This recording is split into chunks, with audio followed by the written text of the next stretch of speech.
Shana Tova. Or it was more common in the temple I grew up at, Good Yantov. So there's this guy, and he's new to town. I suppose he needs a name. We can't just call him this guy. Let's call him Shmerel. Any Shmerels here? Good, it's safe. We'll call him Shmerel. So Shmerel's new to town. And like anyone else, the first thing he does is, what do you think? You're right, he goes to the temple. First thing he does. New to town, goes to the temple. That's what you did. So at the Oneg, after the services, Shmerel grabs some nosh and sits down at the table with other people. After everyone introduces themselves, another person at the table says, 30. And all the old-timers crack up laughing. Then someone else says, 24. Same thing. There are literally tears coming down some people's faces. They're laughing so hard. Shmerel doesn't get it. So he asks, why is saying a number so funny? They said, they all just tell the same stories and same jokes all the time. No one's got anything new. So they just numbered their stories and jokes. Shmerel is thinking, that's pretty weird. But he goes ahead and gives it a try. He says, 15. Everyone's silent. Shmerel asks, what's up with that? Why didn't anyone laugh? To which the reply came, well, you didn't tell it very well now, did you? Sometime, maybe 2 weeks ago, I saw something on the internet. It said, a wise doctor once wrote, scribbly line, scribbly line, scribbly line. I apologize to the doctors here. I shared that joke at the Bar Mitzvah service, and for the life of me, I can't remember why. It was probably a stream of consciousness bit for me.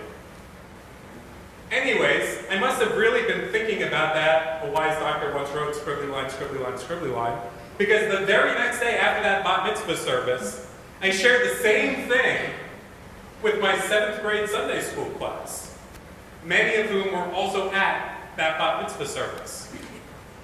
Not that I remember repeating myself, but 7th graders being 7th graders were kind enough to remind me, saying, you literally told us that yesterday. My first thought was, oh my God, I've become my mother. Who is awesome. I love you, Mom.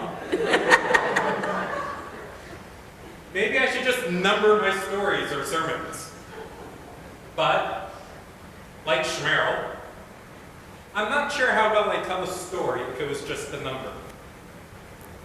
In my defense, part of being Jewish is telling the same story over and over.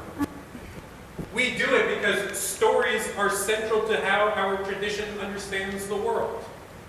Understand what it means to be a decent human being, and how it tries to make sense of everything. We tell the story of creation over and over, like today on Rosh Hashanah. We tell it over and over because there's a lot of good messages. We read about how people were created in the divine image, and therefore worthy of a certain amount of dignity and respect. And if people did not tell that story about creation of the world over and over again, you can't really hear it out here. Would our Declaration of Independence include the words, we hold these truths to be self-evident, that all men are created equal, that they are endowed by their Creator with certain unalienable rights, among these life, liberty, and the pursuit of happiness? That sure sounds like a belief strongly informed by our account of creation. Seth just told me. Of course, our nation has not always realized its ideals, but they are nonetheless ideals born in part He's going to have to change his from mind. our Torah. Or we just say the people in the room. Sorry, if you're joining us over Zoom, if you could please mute yourself. No, just him. Him. Or Veronica, if you would mute your microphone. Thank you.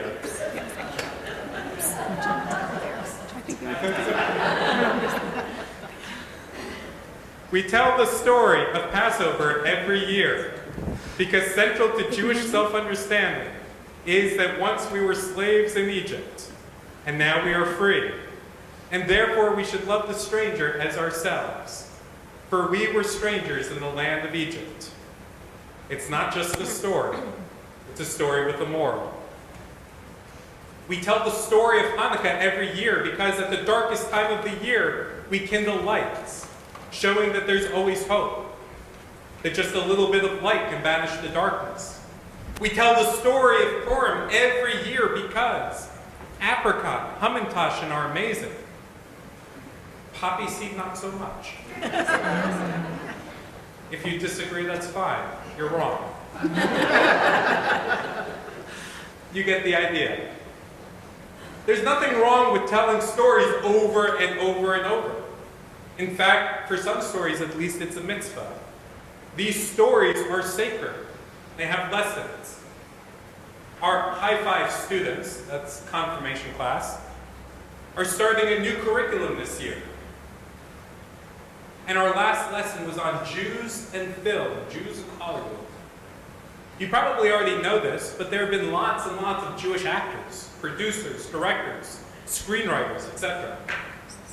At one point, we were watching a video clip explaining why so many people in Hollywood have been Jewish.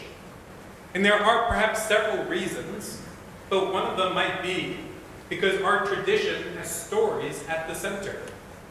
And it's not just stories from the Torah, though they are certainly important and at the start of it. But Jewish storytelling has been a constant feature for millennia.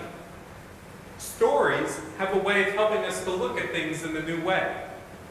Today, when we read about the story of creation in the Torah, because that's what Rosh Hashanah celebrates. But different synagogues have different traditions. Many synagogues are reading about the binding of Isaac today, where Abraham is tested by God. God tells Abraham to sacrifice his son Isaac. Abraham, for his part, obeys. At the last minute, an angel stops Abraham from sacrificing Isaac, and instead Abraham and Isaac sacrifice a ram. So we have a ram's horn. It reminds us, as well as God perhaps, about how faithful Abraham was. I hope you find that story disturbing. I do. But Jewish tradition is so full of stories that we tell stories to make sense of stories. Rabbi Edward Schechter once wrote a story called Isaac's Bar Mitzvah. This is Isaac who was down on the altar. It's both entertaining, but also incredibly meaningful. In Schechter's story, Isaac is becoming a Bar Mitzvah boy in what seems to be a modern-day temple or synagogue.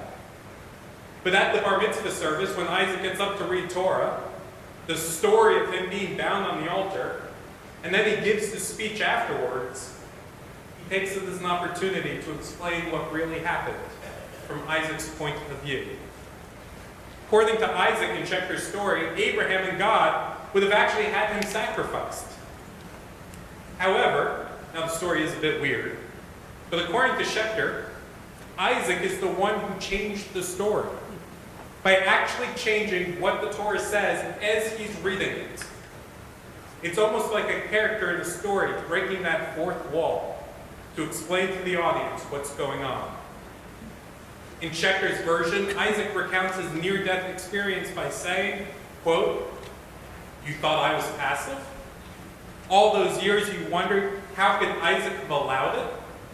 Why didn't he do something? He was such a passive victim." Well, Isaac says, I wasn't. I might have looked that way, bound to the altar, but I changed the text as I was reading Torah. I changed the command, and now I am telling you the story. Isaac, interpreting the Torah on his becoming a Bar Mitzvah, becomes reviser and narrator of the biblical text, which means he gets to decide what it says and what it means. Isaac says that the Torah text originally had him die, but he changed it so that he lived. Schechter's Isaac continues. You should have seen the look on God's face when it was over. You should have seen the look on my father's face. They didn't know where it came from. Well, it came from me. My father and I have never spoken about that day. But if I had not acted, it would have been both the beginning and the end of Jewish life. And if you ask, how could I rebel like this? Why do I tell this story on the day of my Bar Mitzvah? Why don't I follow in the footsteps of my honored father? I respond to you by saying, but I do. For my father also did not follow in his father's footsteps. So there you have it. A story to make sense of a story. The binding of Isaac in this version isn't about Abraham faithfully obeying God. It's about Isaac changing the story so that he lives, disobeying both God and his father in the process. But it's not purely self-serving, although it'd be okay if it was.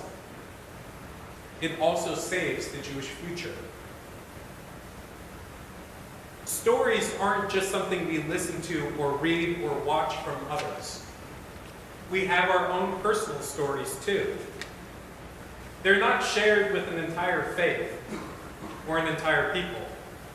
Maybe they're just stories that we share with a few people or one other person. Maybe we find our stories entertaining, or maybe we find the stories central to explaining who we are. We tell the story about how we met our partner, or how we came to live where we live, or do what we do. I don't know about any other profession, but I get asked to tell the story of how I decided to become a rabbi all the time. In fact, one of the first times someone asked me that question, I was a senior in college about to go to rabbinic school. They said, why are you going to rabbinic school? You know who it was? I was in the dentist's office, as one does, and the dentist decided to engage in conversation. He asked what I was doing after college, and I told him, or I tried to tell him. I was at a disadvantage, being I speak with my mouth, which was otherwise preoccupied, being poked by various tools. Anyways, unbeknownst to me, my dentist was a disillusioned Jew and asked me all sorts of questions, again, while my mouth was full of dental instruments, about where was God during the Holocaust, why was life so unfair, you get the idea. I didn't go back to that dentist. That's my story. It explains why I really love quiet dentists, at least during dental exam time. Couples often recall how they met and some of their favorite times together. When I officiate at weddings, I always ask couples to share stories with me. Those stories sound at once well rehearsed. They probably share them lots. But also that they really enjoy someone being interested in their stories. Parents talk about their children. Rabbis talk about their congregants. Just kidding. I don't talk about it. Maybe a bit. In a good way. Watch any sport, and most of what the commentators do is tell stories. For the Cincinnati Reds, it's always about the good old days, when they used to be good. Win the World Series. Maybe something about Johnny Bench, or Pete Rose, or even Joey Votto when he was an MVP. Rosh Hashanah is a holiday about stories in a lot of different ways. We already talked about the story of creation, but it's not the only story. We talk a lot about the book of life during the High Holy Days, to be inscribed in the book of life in the year to come, which is definitely a metaphor. I'm 99.99% sure it's a metaphor. Here's why I'm sure it's a metaphor. Because everybody uses Google Docs now. Even God. There is a Google Doc of life. Think that's weird? People used to scrolls probably said the same thing when we switched to books, and people used to stone tablets said the same when we switched to scrolls. You get the idea. May you all be inscribed in the Google Doc of life. Or the Excel spreadsheet. I'm not sure what they use. Anyways, give it a few years. We'll see how it catches on. But that old metaphor of the book of life conjures up images that our own stories are being written down and not necessarily how we would choose. Whatever you think about the theology behind that, personally I'm not exactly a fan, the truth is that sometimes it does feel like we're being written into a story. So much happens that affects us that we didn't choose. We didn't choose our parents. We didn't choose where we grew up. We probably didn't pick our schools, at least until college. And that's just childhood. We don't usually get to choose who comes into our lives. Who our classmates are, who our coworkers are, who our neighbors are. We didn't choose all of human history that led to our lives. Or the history of the cosmos, back to the Big Bang itself, that had to happen in a certain way in order for us to even be alive.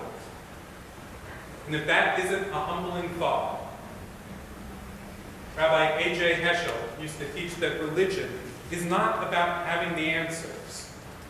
It's about living with awe, or what he called radical amazement. Yet humbling as it can be to think of things that way, we have to remember that we don't just read stories or tell the same story over and over again. We are a part of a story. And at the same time, we have a part on writing on our own ongoing stories. 1,000 years ago, a Spanish rabbi, Bahia ibn Pacuda, wrote, "Days are like scrolls. Write on them what you want to be remembered." Not only that, but just as other people feature into our lives and our stories, so too do we feature in the stories of other people. What part do we want to play? If we could choose, how do we want to be remembered? And ultimately, that's this day, Yom HaZikaron, the day of remembrance. As we think of our sacred stories at this holy time, may we be reminded that our own life and the lives of others are also sacred stories. May those stories be happy. May they be filled with blessing. May they be sweet in this coming new year. Shana Tova.